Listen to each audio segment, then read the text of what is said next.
buenas tardes, bienvenidos, bienvenidas al Instituto Universitario Gerontológico de Yucatán. El INUGEI se complace en traerles esta tercera sesión de las jornadas de temas formativos en geriatría y pues el día de hoy tenemos a un gran ponente que en un momentito más les estaremos compartiendo. Antes de todo ello, unos pequeños anuncios de los mismos procesos. En febrero vamos a estar teniendo webinars muy importantes que vamos a tener el jueves 11 de febrero a las 4:30 de la tarde, el tema de funciones y características imprescindibles para ser un buen cuidador de personas mayores. Y el jueves 18 de febrero, misma hora, tenemos el tema de humanizar el cuidado en la atención paliativa, retos del cuidador. No se pueden perder estas actividades y dinámicas que vamos a estar llevando para ustedes en la página oficial del INUGEI.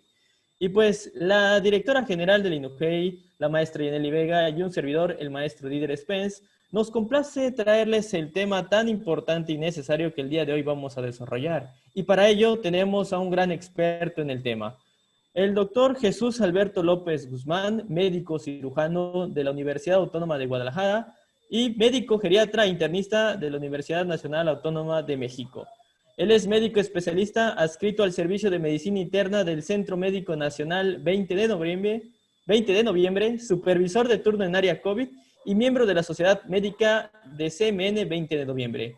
También es profesor de cátedra de geriatría del Departamento de Ciencias Clínicas del Instituto Tecnológico de Estudios Superiores de Monterrey, miembro del Cuerpo Médico del Centro Médico ABC-IAP, recertificado continuamente por currículum por el Consejo Mexicano de Geriatría AC desde el 2006 hasta el 2026.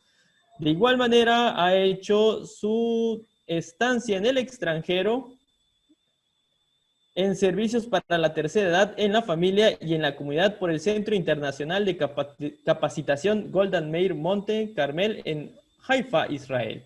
Tenemos a un increíble ponente el día de hoy que nos va a hablar de este tema tan necesario actualmente, no solo tema de estos años, sino con el pasar del tiempo va a ser uno de los pilares importantes para nuestra salud y bienestar. Pero bueno, le cedemos la palabra, el escenario y el micrófono. Doctor Jesús, muchísimas gracias por acompañarnos el día de hoy. Muchas gracias al INUGEI, muchas gracias, maestro Didier. Haga extensiva mi gratitud a la maestra Vega, por favor, muchas gracias.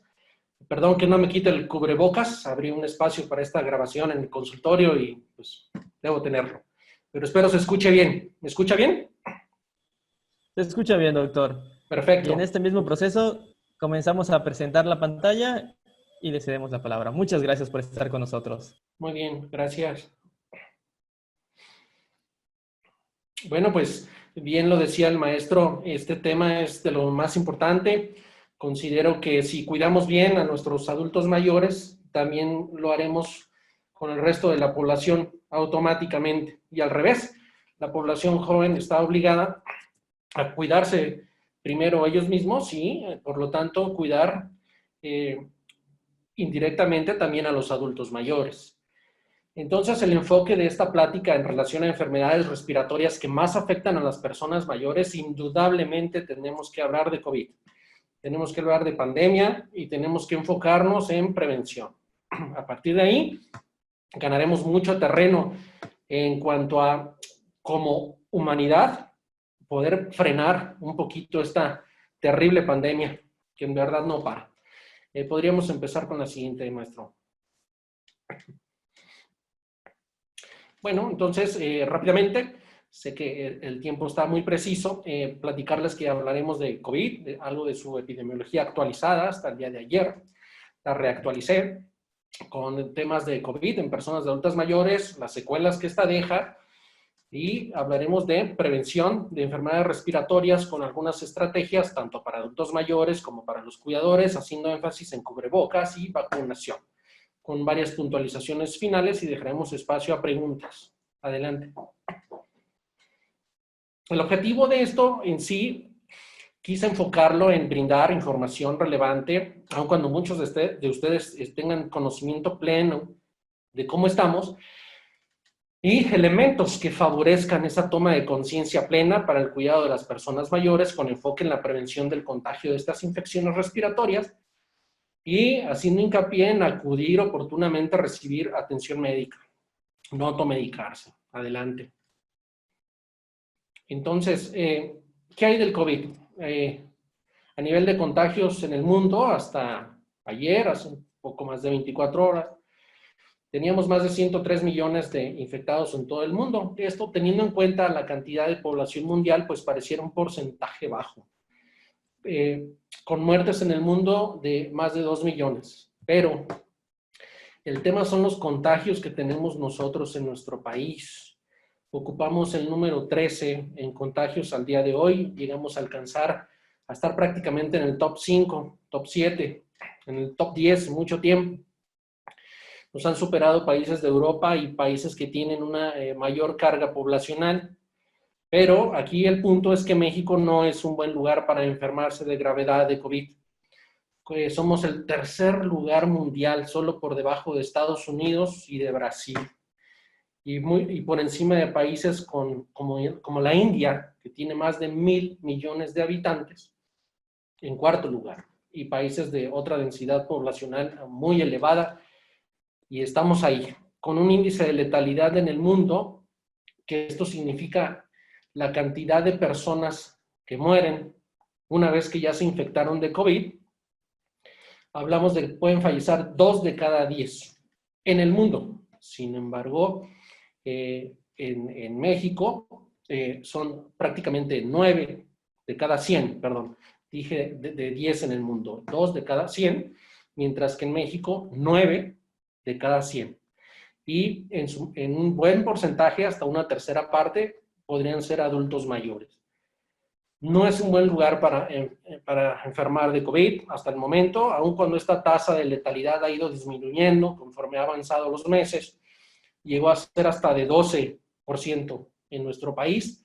Y bueno, el paso del tiempo, el saber acudir un poquito más oportunamente, el tener más conocimiento de la enfermedad, el manejo de algunos medicamentos, sobre todo en pacientes que enferman de unas variantes clínicas de mayor gravedad, y su atención oportuna ha permitido que poco a poco ha disminuido este índice de letalidad.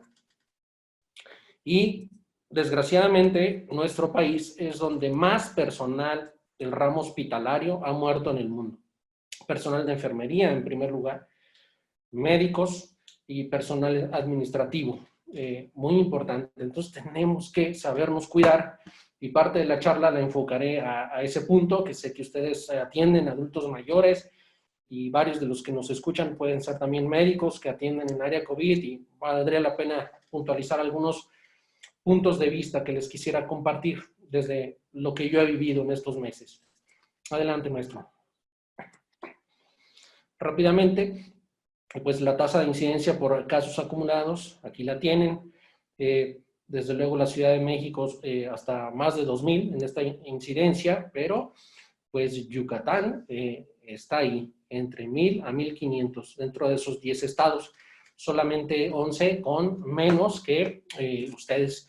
Entonces no es que estén plenamente bien, la diferencia no es mucha. La tasa nacional es de 1.445. Entonces, realmente cuando se habla de semáforos,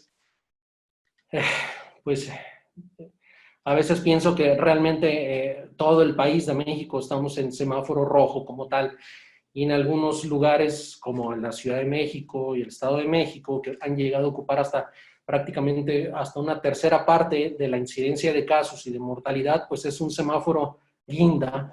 Y si no hacemos nada, podríamos estar hasta en un semáforo negro, ¿por qué no llamarlo así?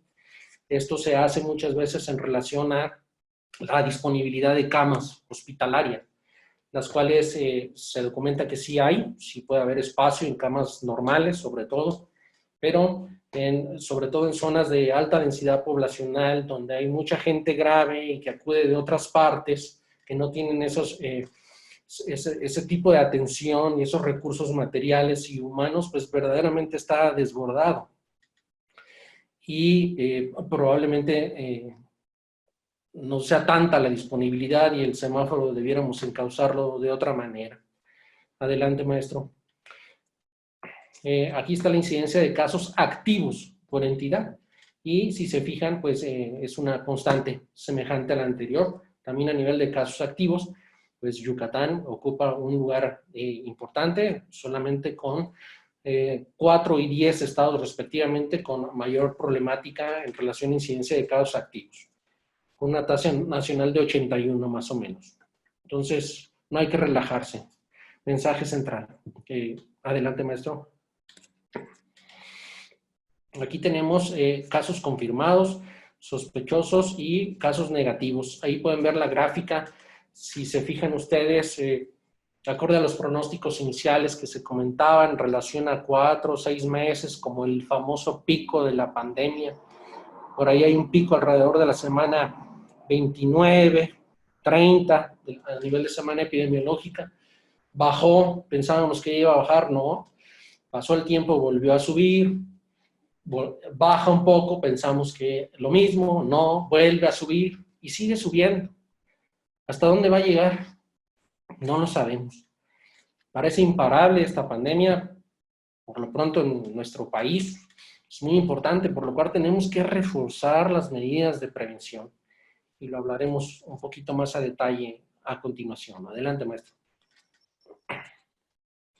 Aquí tenemos el número de defunciones por COVID-19 en México hasta prácticamente el día de hoy. Estamos a punto de llegar a 160,000 muertes documentadas oficiales en México. Se hablaba de un escenario catastrófico hace mucho tiempo de 60,000, ya van 100,000 más y más todos los que faltan, ¿no? Entonces, son muchísimos, siguen aumentando y no se ve hasta el momento cómo pueda parar. Hablaremos a lo mejor un poco más adelante de perspectivas o escenarios posibles, aun cuando, siendo congruentes, debe quedar claro que esta terrible pandemia no tiene pronósticos claros, acorde, incluso con especialistas en matemática, en epidemiología, han fallado, ha rebasado todos los pronósticos. Entonces, con muchas reservas en relación a pronósticos posteriores, en relación a lo que pueda pasar. Adelante. Y bueno, ustedes en Yucatán ocupan el lugar 19 de las 32 entidades federativas, por abajito de Querétaro y no muy lejos de ellos en relación a defunciones. Entonces, no es que estemos tan bien. Y así, si revisáramos estado por estado, pues habría muchas puntualizaciones específicas en relación a cada entidad federativa. Pero bueno, pocos son los lugares donde se pueda presumir de bajo índice de defunciones, por supuesto. Adelante. ¿Qué hay en la realidad, en la práctica, en el sentir de este termómetro de lo que me ha tocado vivir en esta área conurbada de la Ciudad de México o del Valle de México, que representa alrededor de 23 millones, 9 para la Ciudad de México, el resto es en la mancha conurbada del Valle de México? Es que los hospitales están llenos, tanto los privados como los públicos, por supuesto. Sí han aprendido mucho a diferenciar un poquito en pacientes COVID, no COVID, o tratar de diferenciar un poquito la entrada en afán de prevenir un poquito de contagios, pero es difícil asegurar que un hospital que se pueda promover como no COVID, pues lo sea al 100%, ¿no? Simplemente por estar en contacto todo el tiempo con personas enfermas.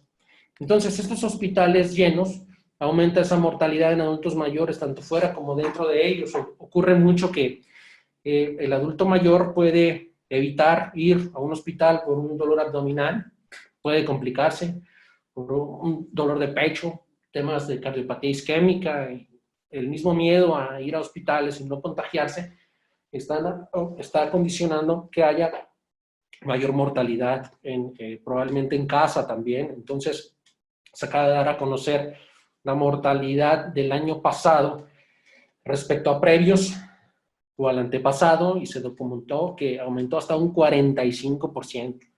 Entonces, hay estimaciones serias también en relación a que esos casi 160,000 muertos pudiera ser hasta el triple, sin afán de caer en especulación, pero lo que queda claro es que es muy probable que haya un subregistro tanto de mortalidad como de contagios a nivel mundial. Pero aún así, La Organización Mundial de la Salud todos los días habla de récords diarios de contagios en el mundo.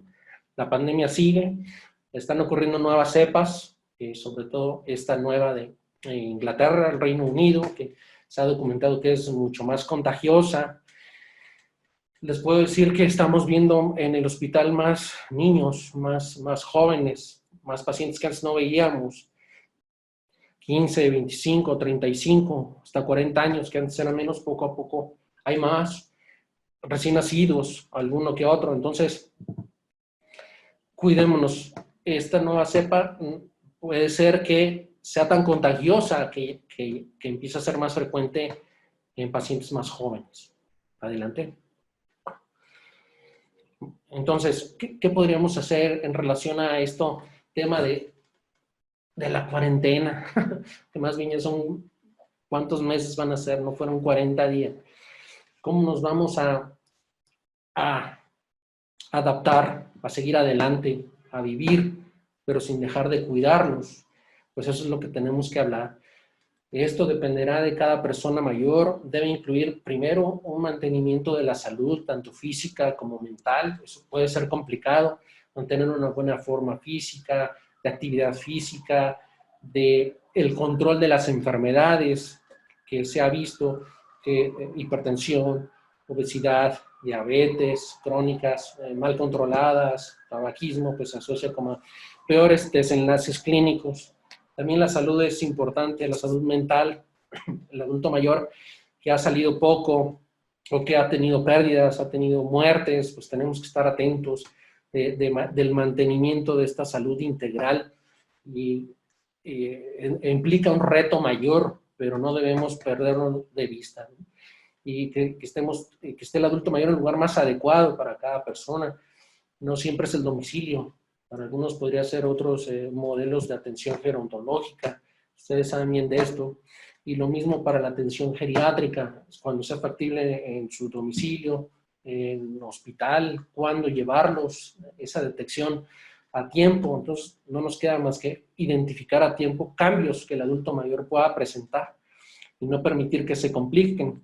Que eso, al principio el mensaje era, quédate en tu casa y nada más. Entonces, en verdad pudo haber condicionado que muchos adultos mayores se quedaran en su casa y hasta que estaban muy mal, llegaban al hospital ya en condiciones más difíciles de recuperar, con mayor mortalidad. Entonces,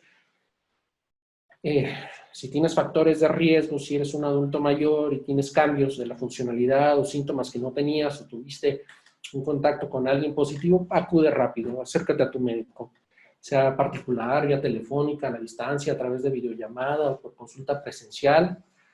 Este manejo de la parte tecnológica del adulto mayor a veces no se da, pero ustedes lo saben perfecto.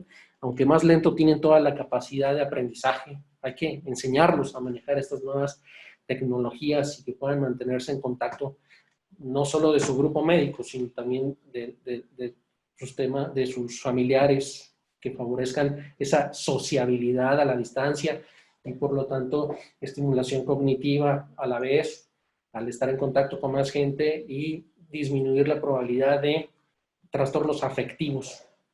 La que sigue, maestro. Entonces, para una persona mayor no es suficiente el quédate en casa.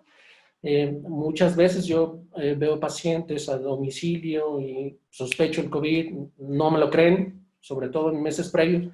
¿Cómo? Pues el paciente no ha salido. ¿Y quién de aquí sale? Pues salimos fulanito y yo, pero nos cuidamos. ¿Cómo se cuidan? Pues el tema es que el problema es en la relajación de estar sin el cubrebocas al interior del domicilio, con el adulto mayor, convivir en espacios cerrados, y ahí es donde ocurren los contagios, eso está demostrado.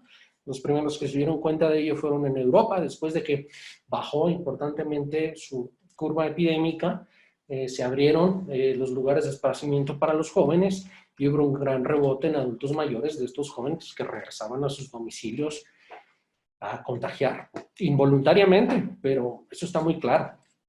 La que sigue.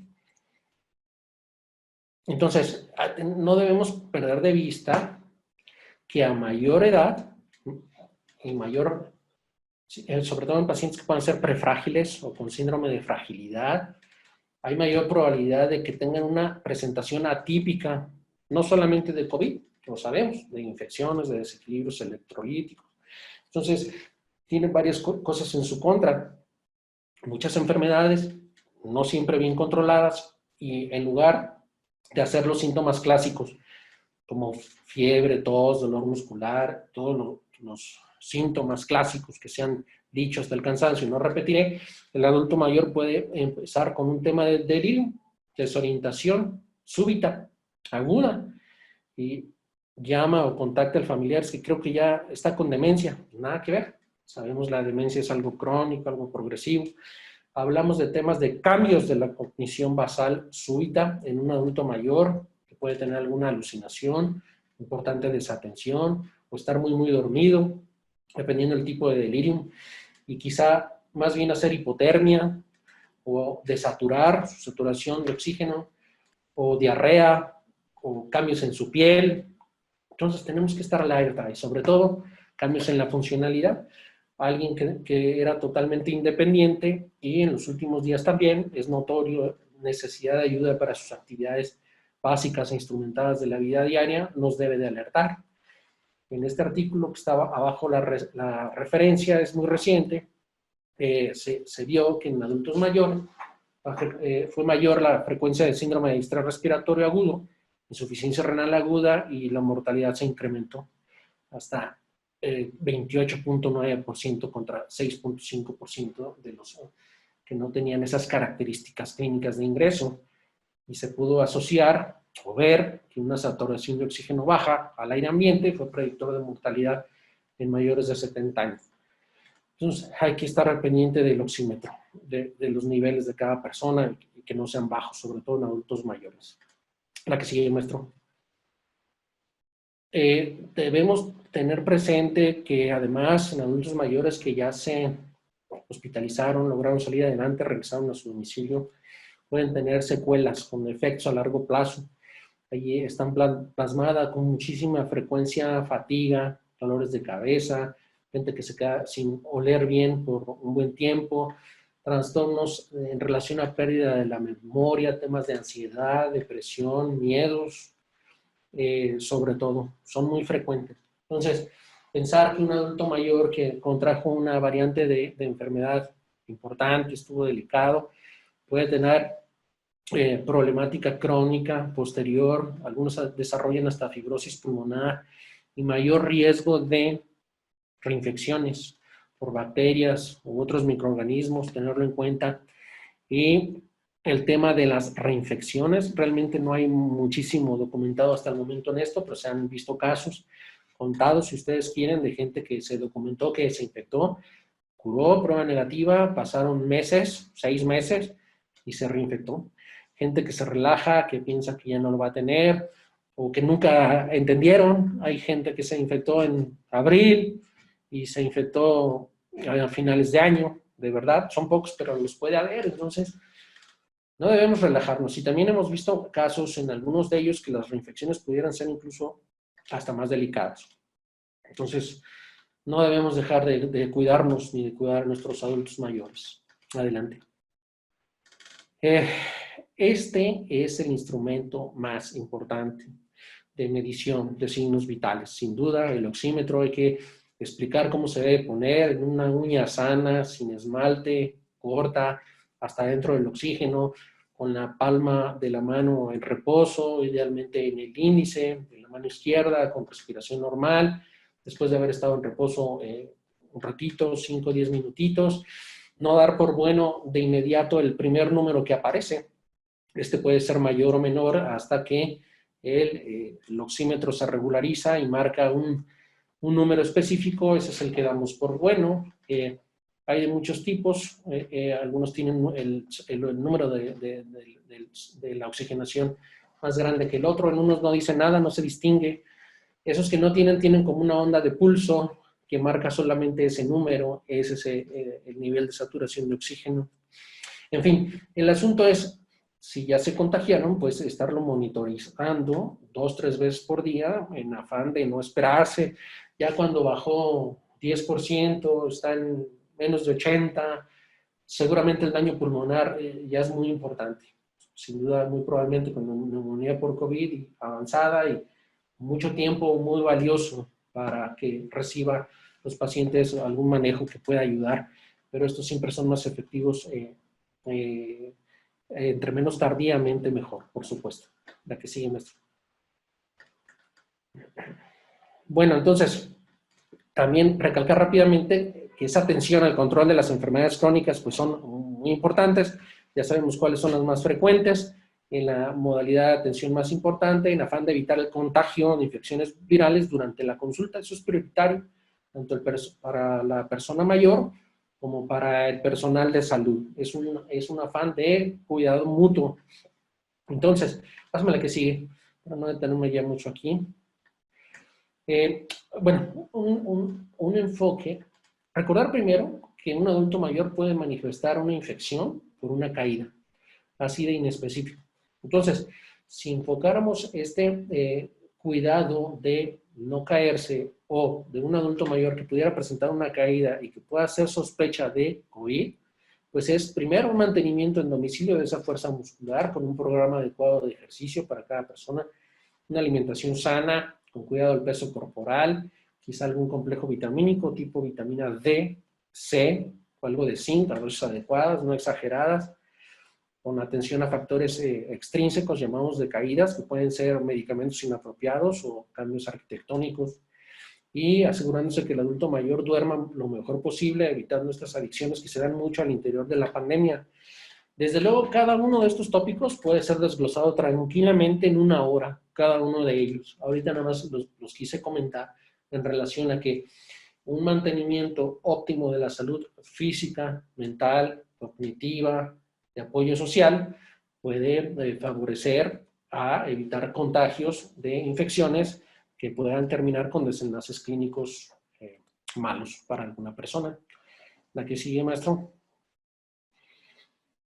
Entonces, esto ya lo hablamos en relación a apoyo tecnológico, que pueden mantenerse comunicados desde vía telefónica, videollamadas, con técnicas, a lo mejor a la distancia, por ejemplo, a través de YouTube, que se les ponga, que se les enseñe a utilizarlo, que puedan tomar alguna clase de meditación, de respiración, de yoga adecuado para el adulto mayor, que los estimule cognitivamente, la música, tanto para efecto relajante como para baile, o incluso en etapas más avanzadas de deterioro cognitivo para estimulación, en este sentido.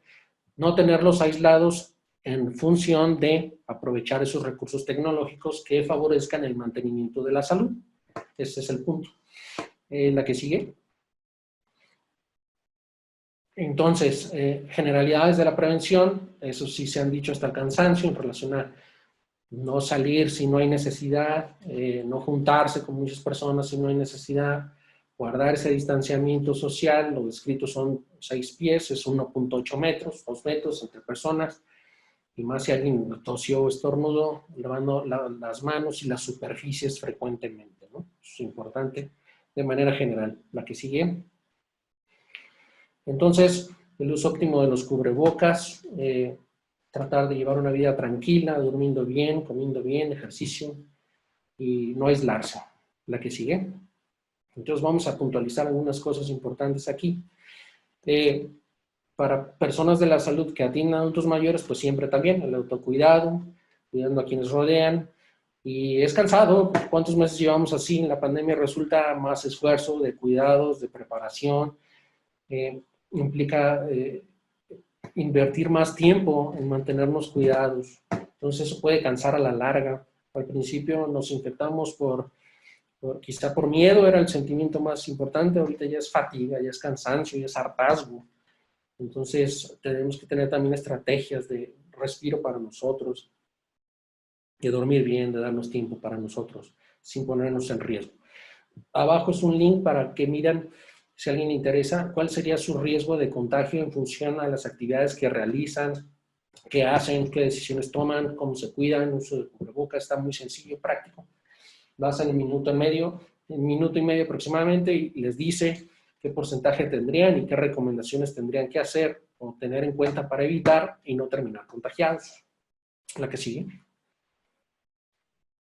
Entonces, rápidamente, en cada escenario, sea al interior del domicilio, cuando llega una persona externa al domicilio, cuando vamos con nuestro adulto mayor en un transporte, cuando llegamos a una área de atención del adulto mayor, tendríamos que tener estos 4 factores bien visualizados. Primero, qué tan grande o chico es el lugar donde estamos, cuántos hay, cuánto tiempo. Se ha visto que en un espacio muy cerradito, digamos un cuartito de 3x3, sin cubrebocas, con alguien que esté contagiado, que gritó, carcajeó, no trae cubrebocas, bastan 15 minutos para que una persona con, digamos, defensas o un sistema inmunológico un poco deteriorado pueda pescar una superneumonía por COVID y complicarse bastante. Entonces, la protección que se utiliza, específicamente un buen cubrebocas para cada escenario y para cada probable carga viral, es lo más importante. Entonces, desde que estamos, por el contrario, a lo mejor en un espacio abierto, con pocas personas, independientemente de que ahí no se mida mucho el tiempo, con protección, pues ahí el riesgo será muy bajo, pueden estar tranquilos en ese sentido. Y entonces en base a ello tener estrategias, ¿no? En este tipo de lugares el tema es a la hora de la comida o de la bebida, que en ese momento pues la persona se quita el cubrebocas, está cercano, está hablando, pues cuidar eso, sobre todo ahí el distanciamiento, sería importante. Y bueno, también se asoció mucho con la ingesta de bebidas alcohólicas, por supuesto, en los jóvenes que se relajan, ya no se ponen el cubrebocas y son más fáciles los contagios. Entonces, ojo con todo eso. Si aprenden a visualizar eso, están midiendo riesgos y será más difícil que se contagien, considérenlo así. Ahora bien, ahorita esto no es específico de COVID, al contrario, si tenemos estas cosas en mente, también estamos previniendo influenza que ha habido. Yo he visto casos donde tiene COVID y tiene influenza la persona. Y con estas medidas de prevención también estamos previniendo contagios por bacterias, por ejemplo. Entonces, si nos cuidamos bien así, estamos haciendo prevención a la par de otras enfermedades respiratorias. Me pidieron en el tema hablar de enfermedades respiratorias frecuentes en el adulto mayor. Bueno, eso quizá cuando me lo planteo así la maestra pensé, bueno, pero vamos a hablar de influenza, vamos a hablar de neumonía, vamos a hablar de... Quise abordarlo intencionalmente así. Si nos enfocamos en COVID, prevenimos COVID, tendremos un gran impacto en relación a la prevención de otras diversas enfermedades respiratorias del adulto. La que sigue. Entonces, rápidamente quise hacer una pausita para hablar un poco de cubrebocas, el conocimiento del mismo, si son desechables, si algunos son lavables, si cuántos se utilizan, cuántas horas nos duran, dependiendo de la carga viral, eso tenemos que aprender. Tenemos que saber que hoy en día el cubrebocas es una prenda de vestir, por lo tanto tiene que ser adecuada a la medida, por lo tanto tenemos que saberlo poner, tenemos que saber cuál es el derecho, cuál es el reverso, qué va hacia arriba, qué va hacia abajo y por qué, conocerlos. Todos estos plisados que tienen pliegues, saber que el de arriba debe ir hacia afuera y forma como una especie de lona en afán de que el virus pues caiga, ¿no? Si está al revés, es como si fuera un reservorio donde se aloja el virus y ahí se queda. Por lo tanto, es muy importante el lavado de manos antes de ponerlo y al quitarlo, el manejo adecuado de cada uno de ellos. Debemos conocer nuestras especificaciones. Entonces, vigilando que las personas allegadas hagan lo mismo y de manera correcta. Antes veíamos, mira, trae la playera al revés. Pues así ya tenemos que ser expertos en cubrebocas también. Y por qué no, sobre todo a los nuestros donde hay confianza, pues enseñarlos. Eso nos toca como personal de salud, por supuesto. Y poner el ejemplo. La que sigue, profesor. Las que siguen van a pasar muy rápido. Este es un ejemplo de, para empezar, el adulto mayor les cuesta mucho trabajo a veces aceptar el cubrebocas. Pueden tener desde estigmas de decir tapabocas, a mí no me tapan la boca. yo hablo, yo digo lo que digo. No creer en la enfermedad, increíble que en esta altura de la pandemia todavía hay gente que no cree en los cubrebocas, hasta autoridades, que no los usan bien, como si los trajeran en los ojos, vamos, no quisieran ver la problemática. Hay cuestionamientos de si sirve, no sirve, es indudable. Si hay algo que nos puede mitigar un poco es el correcto uso del cubrebocas. Este es un ejemplo de uno pues inapropiado, es muy delgado. Si ustedes ponen una pequeña flama de un encendedor a 10 centímetros de su boca con el cubrebocas, soplan y logran apagarlo, está filtrando todo, no sirve. Este que aquí aparece es uno de ellos y aparte hacerle el nudito a la altura correcta, se sube o se baja. No funciona poner dobles como estos. He visto personas que están tan delgaditos que utilizan dobles, pero juegan entre ellos los cubrebocas, uno se sube, otro se baja. No es factible. Debe ser uno bien puesto, con ciertas excepciones. Ahorita lo comentamos rápidamente. La que sigue, maestro. Entonces, hay otros como de manufactura un poquito más casera. Esto que ven aquí, si ven el asa, lo que va en la oreja, este es muy molesto, no se estira nada, hace que el pabellón auricular se doble, duela, hasta se enrojezca. Pues, ¿quién va a aguantar eso? Y menos un adulto mayor. No deben ser incómodos, eso es importante. Entonces, si se fijan, el que está arriba a la izquierda es el frente del cubrebocas, como lo sabemos, y está en la posición correcta porque arriba es lo que en teoría se acopla al puente nasal, y si se fijan el primer pliegue da hacia abajo, a diferencia de la parte baja, que esos pliegues están, si viéramos al paciente de frente utilizando eso, pues ahí se alojan los virus, en las como bolsitas que quedan. Entonces, debe de ser bien acomodado el puente nasal, el borde inferior hacia abajo del mentón, y que los lados hagan un sello en cada uno de los cachetes, mejillas, que no deje espacios ni salidas de aire, es importante, que no haya filtración. Si la carga viral es importante, pues el uso de algunos protectores oculares puede ser conveniente.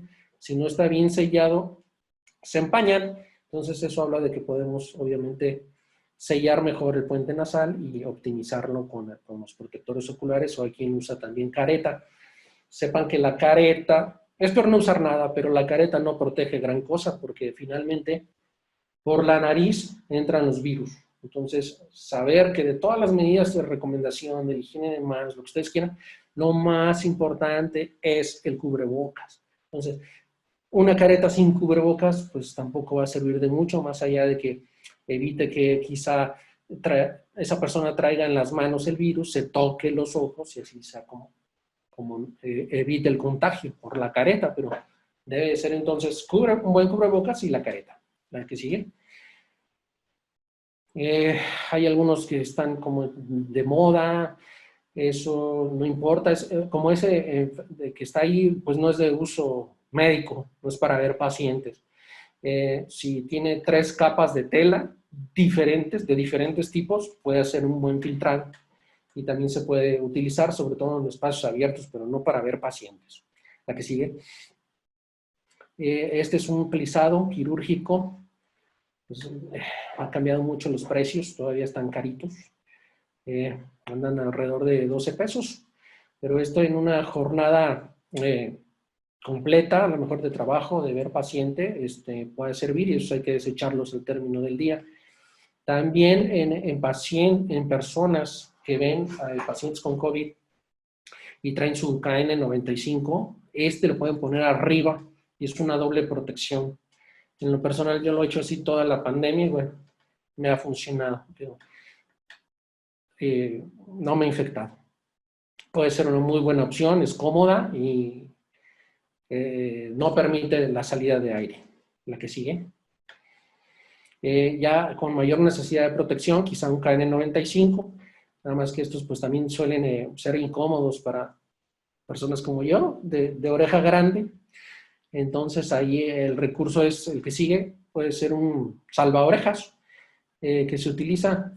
Maestro, si me pasa la siguiente, es este tipo, o hay de tela con un botón a cada lado, se acopla muy bien y le quita la presión a la oreja para que puedan tolerar más el cubrebocas por más tiempo y que haga un buen sello en su cara. Es una buena alternativa. La que sigue, son muy baratos. La mayor necesidad de protección está la N95, el otro era KN. Si se fijan, el otro era para sujetarse en las orejas, en los pabellones auriculares, y este, si se fijan, va en la cabeza. Va en la parte de atrás de la cabeza los dos y hace un sello más importante. Si se fijan en este, a nivel de puente nasal, tiene una placa metálica que se fija perfectamente a su puente nasal y no entra ni sale nada. Les da mucho mayor protección. El que sigue, y de esos hay varios de diversos precios, igual, esos pueden durar más, se pueden almacenar en una bolsita de papel mientras se transporta. Hay quienes en su casa los dejan descansar 7 días, también porque sabemos que el virus pues permanece en las superficies dependiendo de la superficie. Duran más en relación a superficies más duras, duran menos en relación a telas, por ejemplo. Entonces, se puede dejar en algún espacio adecuado donde haya sol, donde no esté mucho en contacto con otras personas, y hay quien lo rehúsa 7 días después, porque además son caros, no es barato este tema de cuidarse adecuadamente, pero es prioritario.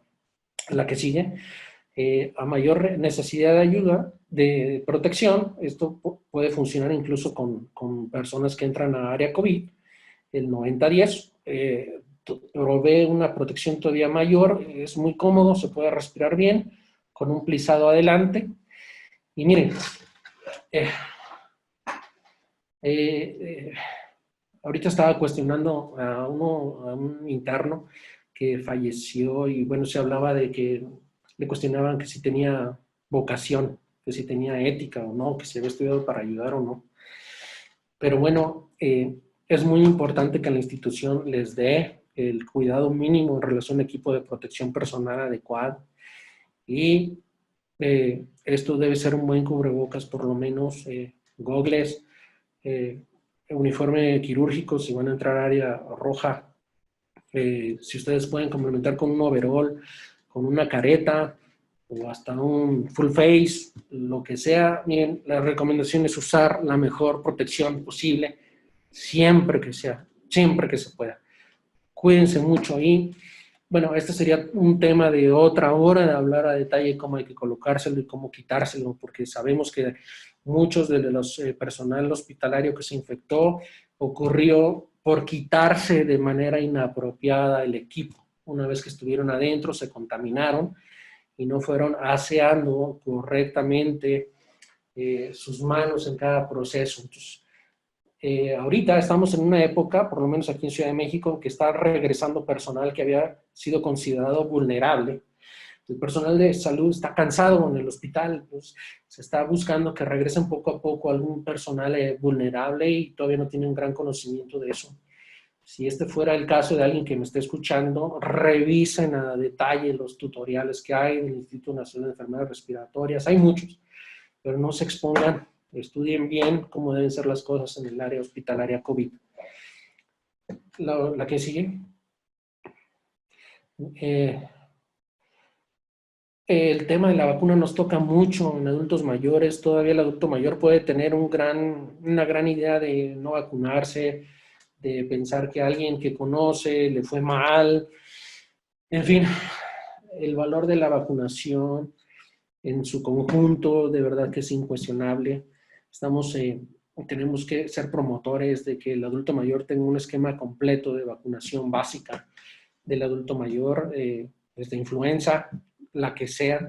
La trivalente es la que llegó al sector salud, al sector público desde octubre. Nunca llegó la tetravalente, que era la autorizada para el sector privado. Ahí hasta le tomé una foto de una que llegué a ver, una cosa muy, muy extraña. Pero pues la aplicación anual de la influenza sigue siendo muy importante. La que toque, la que se consiga.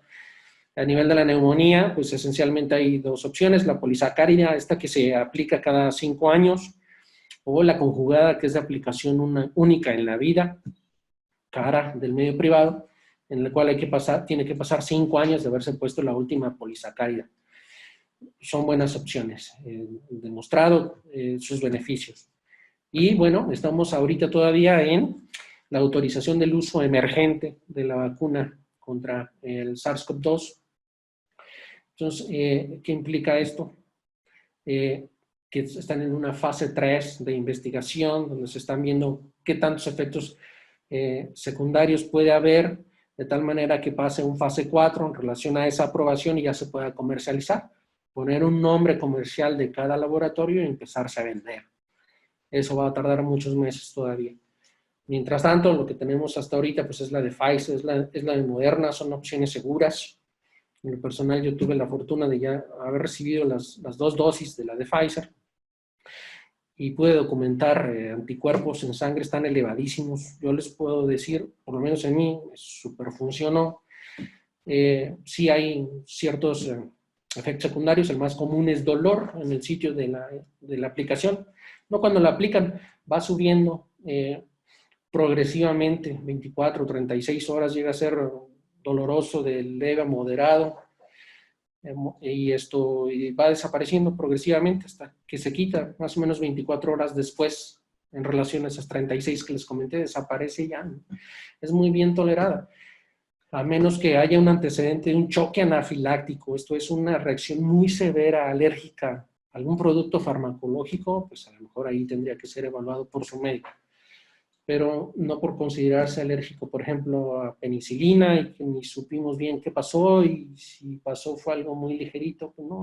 Yo creo que es mucho más el beneficio de tener esa protección. ¿Cuánto va a durar? No lo sabemos todavía con precisión, ni tampoco sabemos a detalle bien la inmunidad que confiere el ya haber estado infectados por el virus en relación a tiempo específico. Es variado y todavía está en estudio.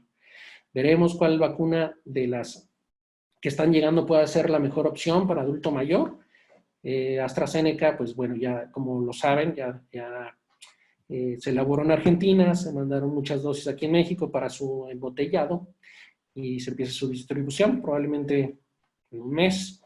Y llegó el Sputnik 5 que acaban de publicar en el Lancet apenas hace algunas horas, que tiene una eficacia casi del 92% y la consideraron segura. Entonces, poco a poco hay que estudiarse. Ahorita no hay vacuna. Ahorita acá están hablando adultos mayores, preguntando quién la aceptaría, quiénes son los candidatos. Y pues les hablan de que no les van a dar mucha opción a escoger la vacuna. Entonces hay que primero saber cuál es, que esté autorizada por la OMS y vacunarse. Es muy importante. La que sigue. Entonces, algunas puntualizaciones finales, principalmente evitar contagiarse por infecciones virales, es la mejor opción, por supuesto.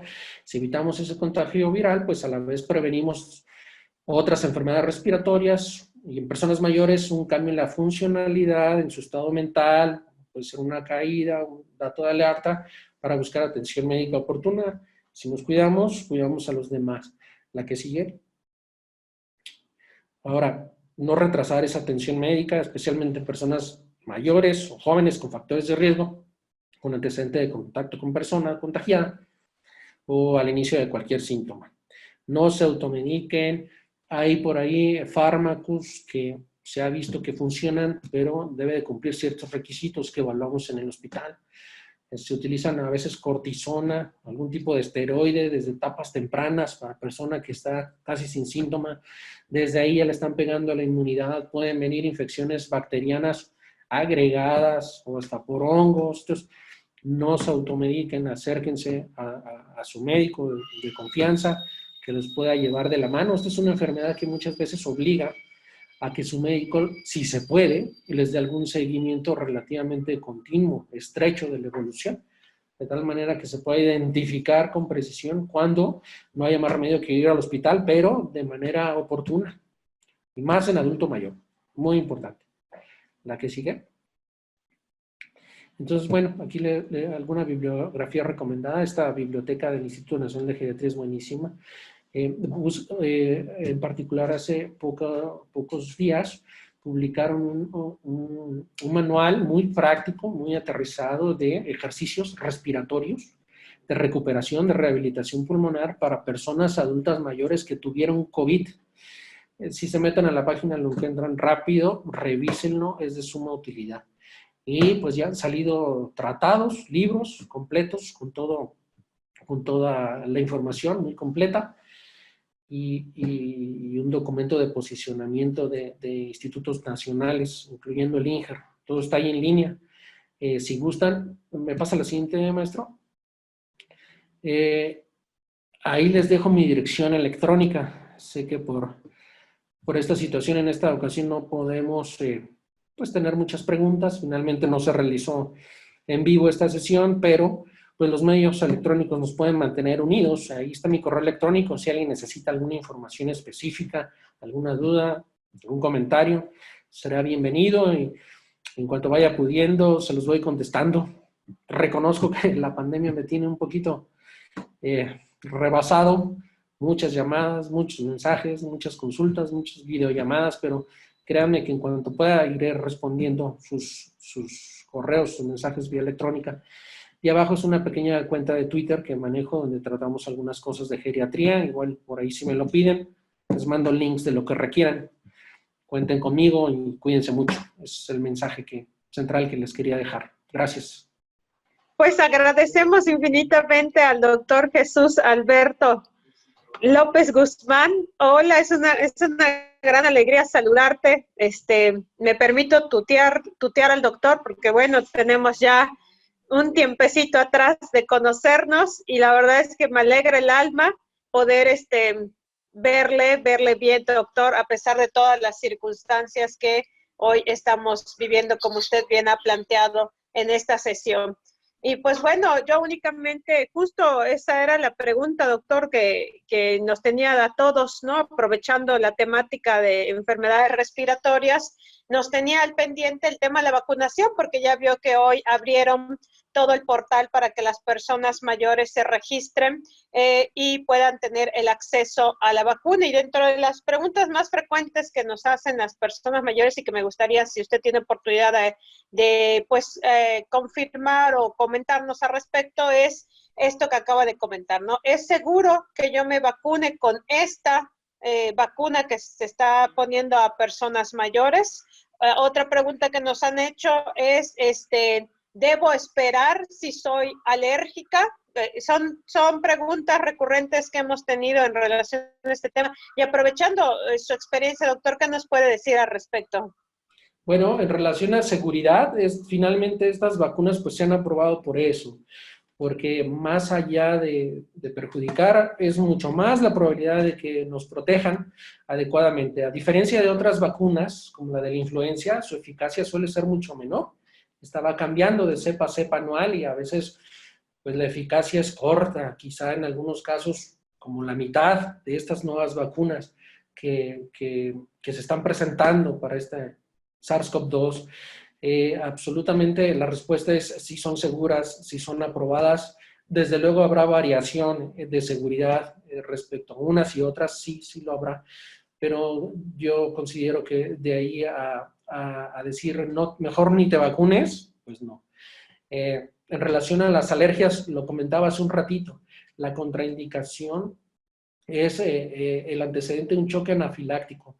Gente, por ejemplo, que se iba a operar, le pusieron algún anestésico, ahí mismo se puso muy mal, o que por algún fármaco presentó una verdadera dificultad respiratoria con una severa reacción alérgica, una urticaria muy importante, incluso con broncoespasmo, esto es silbido al respirar, pues a lo mejor ahí le dices, espérate, no sabemos. No es, por ejemplo, en esta de Pfizer, pues no tiene nada que ver con su mecanismo de acción, no es en relación al ARN, nada de esto, es alguno de los vehículos que requiere la vacunación para su adecuada administración. Serían contadísimas las personas que con esos antecedentes muy claros se les llega a recomendar mejor tú no te vacunes, pero de ahí en fuera yo creo que la recomendación es vacunémonos todos, maestra. Definitivamente, doctor, eso es, pues ahora sí que una esperanza, ¿verdad? en todo esto que hoy estamos viendo. Usted bien sabe todo este proceso que ha seguido y perfectamente conoce cada una de las circunstancias. Valoramos enormemente que se haya dado un espacio para estar con nosotros compartiendo sus conocimientos. Ha sido una sesión extraordinaria, de verdad, doctor Jesús. Muchas gracias por el espacio. Y pues bueno, usted ya lo comentó, ahí ya tenemos el correo electrónico para que si alguien gusta tener más información respecto a esta charla que se estará subiendo a las páginas correspondientes de la institución, pues bueno, tenemos esta gran oportunidad que nos brinda el doctor Jesús para contactarlo y dar seguimiento en algún punto en específico. Sin más, antes de cerrar aquí la sesión de Zoom, únicamente desde la transmisión, les agradecemos enormemente su presencia y su participación nuevamente al doctor Jesús. Deseamos que pasen una excelente tarde, a vacunarse, ya lo saben, es lo primordial que tenemos que considerar, a cuidarnos, como bien decía el doctor Jesús, todos somos de la misma bandera, así que enhorabuena y pues estamos a sus órdenes. Gracias, doctor. Gracias a ustedes, que estén muy bien, a sus órdenes. Hasta luego. Gracias.